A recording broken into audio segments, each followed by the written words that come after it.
Good morning and welcome to today's critical thinking on interpreting data and analyzing graphs. Today's papers are going to be passed in to your science teacher at the end of either today or tomorrow morning. Okay, so let's take a look first of all on what is a graph. A graph is going to be a visual representation of information based on two different variables. So you're going to have an x variable and a y variable. Now, the graph is going to have two axes. You've got your x-axis and your y-axis. And these are going to be your two variables. So you'll plot whatever variable is your x variable along the bottom line, and whatever variable is the y variable along your vertical line. From there, specifically in science, our two variables are going to be related to our scientific investigations that we do, for the most part. When we do our scientific investigations, we have our two variables. We have our independent variable and we have our dependent variable. Our x-axis should always be our information on our independent variable, which is the variable that the scientist changes. Now, our y-axis is always going to be our dependent, and that dependent variable is what changes based on the independent variable. Okay, so independent variable, what the scientist changes; the dependent variable, what we measure based on that. So let's take a look at, we're going to take a look at a graph and we're going to try to interpret that data that's on the graph so that you can then work on the worksheets today to pass in to your science teacher. So on the graph that follows, first thing I would like you to look at is what is the independent variable and what is the dependent variable. You will notice that I have a countdown timer in the corner, so I will give you some time to look at that. You'll know how much time you have, and then we'll discuss it at the end. So you have 20 seconds, just kind of look at it, figure out what the dependent and independent variables are.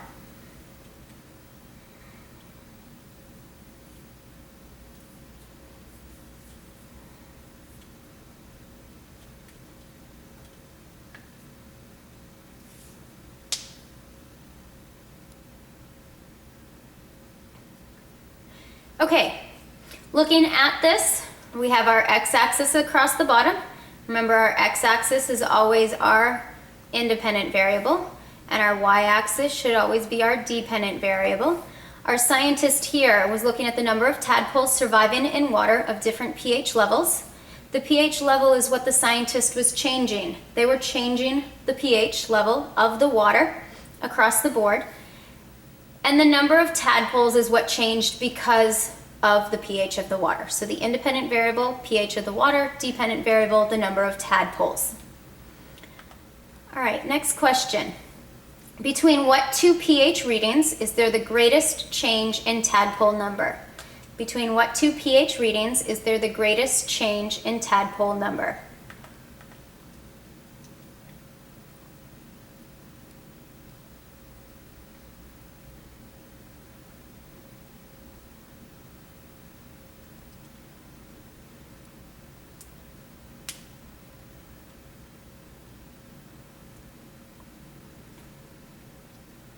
Okay, when looking at a graph, slope can tell us change.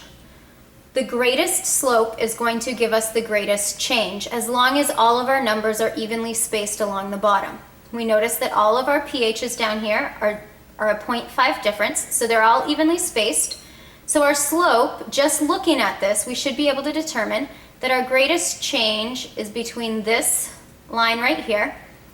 We have these two data points, which are at 6.0 pH, and this one, which is at 6.5 pH. So between 6.0 and 6.5 is the greatest change in the number of tadpoles. All right, next question. What is the optimum pH for tadpole development? Real quick, let's just cover the word optimum. The word optimum, meaning best. Okay, so what is the best pH for tadpole development? This is a vocabulary word that you should be familiar with across the board in all of your subjects. The term optimum would be something that we would use in all subjects. So what is the optimum pH for tadpole development?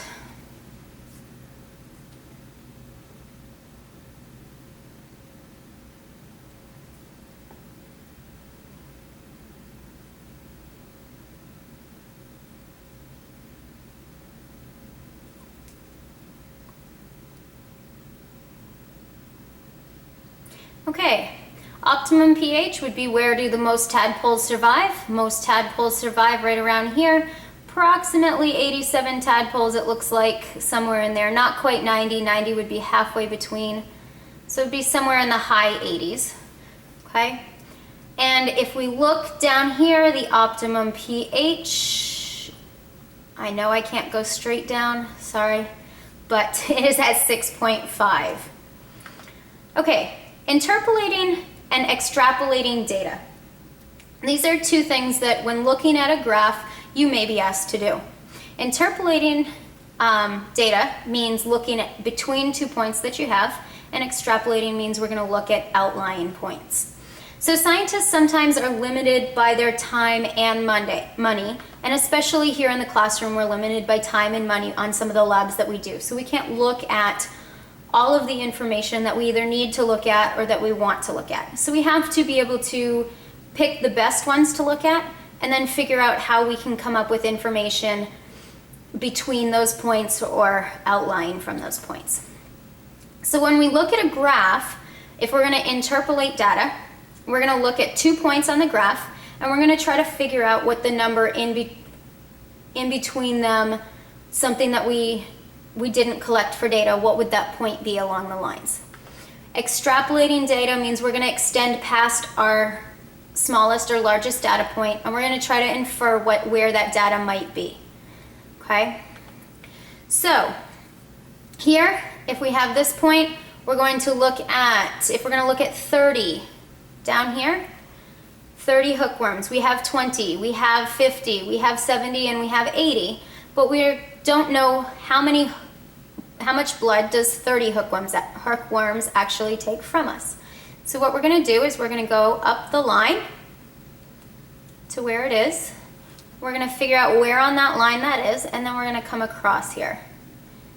And you'll notice that it's 15. So based on the information we collected, we can say that probably 30 hookworms would take 15 centimeters cubed of blood per day. Now, extrapolating, we would want to extend the line down, and then from there, if we wanted to know how much blood would 10 hookworms take, find where on the line it is, go across and say that that's either 5 or just below 5, depending on how you drew your line. And so that's extrapolating data. So, based on that, see if you can figure out how many tadpoles would we expect to find in water with a pH reading of 5.0. 5.0.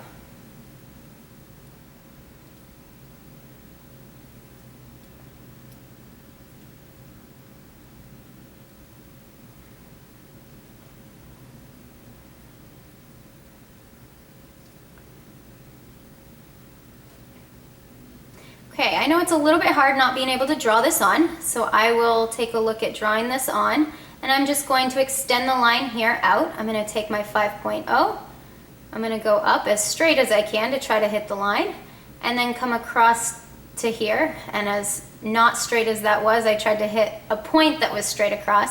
So I'm going to say it's about just over halfway between here, so maybe at 12. So maybe 12 tadpoles would survive at 5.0. That would be extrapolating data. Okay? So let's review real quick the information that we just covered. The x-axis is the independent variable, and the y-axis is going to be the dependent variable, so you can figure out the experiment that the scientist ran. Graphs allow you to visually see the data from a scientific investigation and can show you the trends visually on that graph. And finally, you can interpret the graphs to figure out where points that you didn't collect for data will actually fall along that graph. Work on your worksheets and make sure that you pass them in to your science teacher this afternoon or tomorrow morning.